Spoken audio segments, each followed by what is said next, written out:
할렐루야. 오늘의 교회를 섬기는 도육한 목사입니다. 우리에게 설날이 중요한 명절이듯이 초막절은 6월절 77절과 함께 유대 3대 절기 중에 하나입니다. 우리도 명절이 되면 흩어져 있던 가족들이 한데 모이고 오랜 고향 친구들을 만나며 함께 식사하고 즐기지 않습니까? 유대인들도 초막절을 맞으면 추수를 허락하신 하나님께 감사하고 이웃들과 음식을 나누어 먹으며 명절을 보냅니다. 그런데 오늘 본문에는 명절의 기쁨은 보이지 않고 오히려 살벌한 함정과 정죄하는 마음이 독사처럼 고개를 들고 있음을 봅니다. 그들의 음모 한가운데 예수님께서 보여주신 그 지혜와 사랑이 어떻게 드러났는지 묵상하게 될 것입니다. 오늘 본문은 요한복음 7장 53절에서 8장 11절 말씀까지 묵상합니다. 요한복음 7장 53절에서 8장 11절 말씀입니다. 다 각각 집으로 돌아가고 예수는 감람산으로 가시니라. 아침에 다시 성전으로 들어오시니 백성이 다 나아오는지라. 앉으사 그들을 가르치시더니 서기관들과 바리새인들이 음행 중에 잡힌 여자를 끌고 와서 가운데 세우고 예수께 말하되, 선생이여, 이 여자가 간음하다가 현장에서 잡혔나이다. 모세는 율법에 이러한 여자를 돌로 치라 명하였거니와 선생은 어떻게 말하겠나이까? 그들이 이렇게 말함은 고발할 조건을 얻고자 하여 예수를 시험함이러라. 예수께서 몸을 굽히사 손가락으로 땅에 쓰시니 그들이 묻기를 맞이 아니하는지라. 이에 일어나 이르시되, 너희 중에 죄 없는 자가 먼저 돌로 치라 하시고 다시 몸을 굽혀 손가락으로 땅에 쓰시니 그들이 이 말씀을 듣고 양심의 가책을 느껴 어른으로 시작하여 젊은이까지 하나씩 나가고 오직 예수와 그 가운데 섰는 여자만 남았더라. 예수께서 일어나사 여자 외에 아무도 없는 것을 보시고 이르시되, 여자여, 너를 고발하던 그들이 어디 있느냐? 너를 정죄한 자가 없느냐? 대답하되, 주여, 없나이다. 예수께서 이르시되, 나도 너를 정죄하지 아니하노니 가서 다시는 죄를 범하지 말라 하시니라. 오늘 묵상 말씀은 다 각각 집으로 돌아가고 예수님은 감람산으로 가셨다는 말씀으로 시작됩니다. 사람들은 각기 제길을 찾아 자신의 쉴 곳을 떠났지만 우리 예수님은 습관을 따라 감람산으로 가셔서 기도하며 밤을 보내신 것 같습니다. 아침이 되어 다시 성전으로 들어오시니 진리에 굶주린 백성들이 다시 모여들었고 주님은 그들에게 말씀을 가르치고 계셨습니다. 그 은혜로운 자리에 고약한 불청객들이 끼어듭니다. 3절에서 5절 말씀을 읽어보겠습니다. 서기관들과 바리새인들이 음행 중에 잡힌 여자를 끌고 와서 가운데 세우고 예수께 말하되, 선생이여, 이 여자가 간음하다가 현장에서 잡혔나이다. 모세는 율법에 이러한 여자를 돌로 치라 명하였거니와 선생은 어떻게 말하겠나이까? 예수님을 함정에 빠뜨리려 호시탐탐 기회를 엿보던 종교 지도자들에게 행운이라 여길 만한 일이 일어납니다.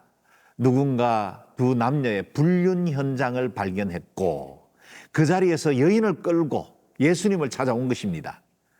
그들은 야비하게 묻습니다. 모세의 율법에 의하면 이 여자를 돌로 치라고 합니다. 선생님은 어떻게 하는 것이 좋겠습니까? 정의롭고 적법한 해결을 찾아온 것이 아닌 것 같습니다. 범죄한 사람은 어떻게 해야 할지 그들에게 중요해 보이지도 않습니다. 오로지 예수님을 넘어뜨릴 만한 함정만을 찾아낸 겁니다. 그들의 고발 장면을 보면 상식적이지 않다는 것을 알게 됩니다. 현장에서 불륜 행위를 해서 잡았다면 공회나 재판정으로 끌고 가서 판결을 받게 하는 것이 맞는데 아무런 법적 결정권을 갖고 있지 않는 예수님 앞으로 끌고 왔다는 것입니다. 또한 간음죄라면 분명 상대가 있었을 텐데 동일하게 처벌받아야 할 남자는 어디로 간 것일까요? 신명기 22장 22절에 보면 남녀가 간음을 행하면 그 통간한 남자와 그 여자를 둘 다 죽여 이스라엘에서 악을 제하라 말씀하십니다. 그런데 이 여자만 희생양으로 끌고 온 것입니다. 그 장면을 한번 상상해 보십시오. 그녀가 유부녀였던 또 싱글이었던 알지 못하지만 남편이든 상대 배우자든 부모이든 누군가가 있었다면 더 분노하고 힘들어야 할 이해 당사자가 있었을 텐데 그 자리에 직접적인 피해자는 없고 제3자들만 모여서 온갖 비난을 퍼붓고 돌을 들고 있었다는 겁니다. 그들의 의도는 교활하고 악의적입니다. 그들은 덫을 쳐두고 예수님께서 올무에 걸려들도록 몰아가고 있습니다. 만일 예수님께서 간음한 여인을 율법대로 돌로 치라고 했다면 그동안 예수님께서 가르치신 사랑과 용서의 교훈과는 배치될 뿐만 아니라 당시 로마 총독에게만 주어졌던 그 사형 집행권을 유용한 살인교사죄가 될 수도 있었습니다. 반대로 예수님께서 이 여인을 용서하고 놔주라고 했다면 모세의 율법을 어기고 파괴하는 자라고 공격할 계획이었던 것입니다. 이렇게 결정을 내려도 저렇게 해야 한다고 말해도 올무에 걸려 넘어가도록 만든 함정이었습니다. 간음한 여인을 끌고 와 정죄하며 돌을 든 종교 지도자들과 군중들을 보다 보면 짐짓 의로운 척 다른 사람들을 정죄하는 우리의 모습이 오버랩되기도 합니다. 왜 주님께서 저런 사람 그냥 두시느냐? 불평도 했습니다. 마음에 든 돌로 정죄하고 판단하여 더 큰 죄를 짓고 있다는 것을 망각한 채 다른 사람들을 비난할 때도 있었습니다. 실행에 옮기지 않았을 뿐 간음한 여인 못지않게 마음의 죄들을 짓고 살면서도 다른 사람들의 범죄에 대해서 마치 심판자인 것처럼 분을 낼 때도 있었던 우리 모습이 보입니다.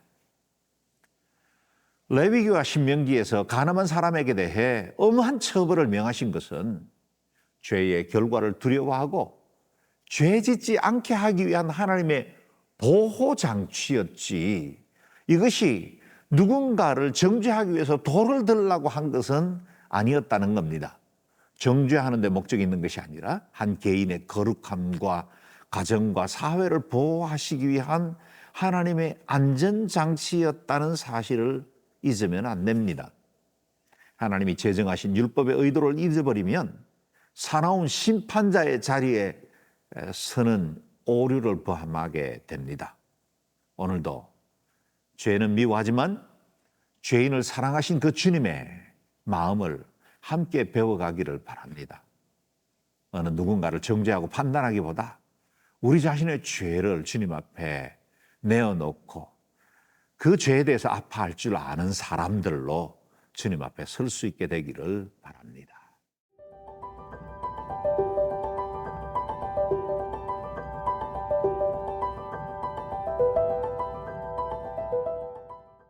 바리새인들과 종교인들이 예수님의 흠을 잡기 위해서 간음하다 잡혀온 여인을 데려와 질문했을 때 우리 주님은 대답하지 않은 채 몸을 굽혀 손가락으로 땅바닥에 뭔가를 쓰고 계셨습니다. 반응이 없는 주님을 향해 종교 지도자들은 더욱더 대답을 재촉합니다. 7절에서 9절 말씀을 읽어보겠습니다. 그들이 묻기를 맞이 아니하는지라 이에 일어나 이르시되 너희 중에 죄 없는 자가 먼저 돌로 치라 하시고 다시 몸을 굽혀 손가락으로 땅에 쓰시니 그들이 이 말씀을 듣고 양심의 가책을 느껴 어른으로 시작하여 젊은이까지 하나씩 하나씩 나가고 오직 예수와 그 가운데 섰는 여자만 남았더라. 예수님께서 자신들이 준비한 함정에 쉽게 들어오지 않자 그들은 계속 답변을 요구합니다. 그때 주님께서 몸을 일으켜 너무나 유명한 말씀을 남기시지요. 너희 중에 죄 없는 자가 먼저 돌로 치라. 그리고 주님은 다시 몸을 굽혀 손가락으로 땅에 글을 쓰기 시작하십니다. 군중들 사이에 깊은 침묵이 흘렀던 것 같습니다. 누군가 자신은 죄 없는 사람이라고 주장하며 먼저 돌을 던져야 했는데 그 어떤 사람도 그렇게 할 수가 없었다는 겁니다. 죄 없는 사람이 어디 있겠습니까? 성경학자들 중에는 예수님께서 손가락으로 바닥에 쓰신 그 글은 둘러선 사람들의 죄목, 지은 죄들을 쓰고 있었다라고 해석하는 분들도 있습니다.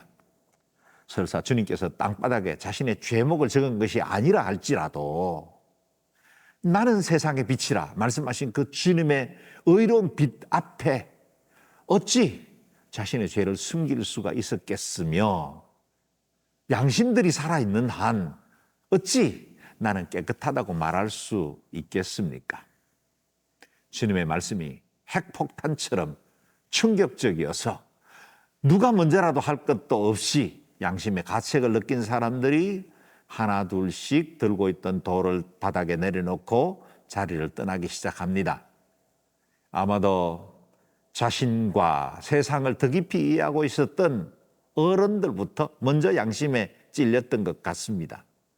다른 사람 정죄하고 손가락질 하려고 할 때 내 안에도 그와 같은 죄와 허물이 있다는 사실 부인하기 어려웠을 겁니다. 이제 젊은이들까지 마음에 찔려 다 슬그머니 그 자리를 떠나고 말았습니다. 이제 거기에는 돌에 맞아 죽을 상황까지 갔던 한 여인과 하늘의 지혜로 함정을 물리치신 예수님 둘만 남았습니다. 여인은 죽음의 공포와 수치심으로 몸을 떨다가 주의 은혜와 지혜로 구원을 받았습니다. 주님께서 물으십니다. 여자여, 너를 고발하던 그들이 어디 있느냐? 너를 정죄하던 자가 없느냐? 그제서야 여인은 고개를 들고 주변을 보았고 주님을 바라볼 수 있었을 겁니다. 자신이 죽지 않게 되었습니다. 드디어 생명을 보존할 수 있었습니다. 주님께서 여인의 죄를 문책하지 않으시고 말씀하십니다. 나도 너를 정죄하지 아니하노니 가서 다시는 죄를 범하지 말라. 보십시오. 여인에게 죄가 없다고는 말씀하지 않으십니다. 죄 지었지만 정죄하지 않겠다고 하십니다. 그래서 죄를 미워하고 다시는 죄를 가까이 하지 말라고 말씀하십니다. 이것이 용서입니다.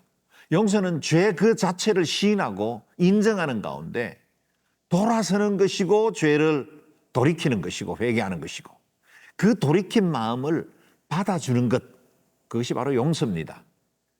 우리 주님께서 우리를 그렇게 용서하고 받아주셨습니다.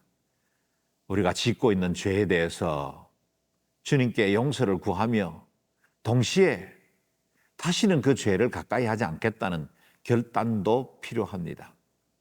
온전히 용서하시고 받아주시는 주님께 감사할 뿐만 아니라 죄를 멀리함으로 날마다 거룩함을 향해 한 걸음씩 더 다가가고 누구를 정죄하기보다 우리 자신을 돌아보아 더욱더 거룩함으로 이 한 해를 살아내는 저와 여러분 되시기를 주의 이름으로 축원합니다. 아멘.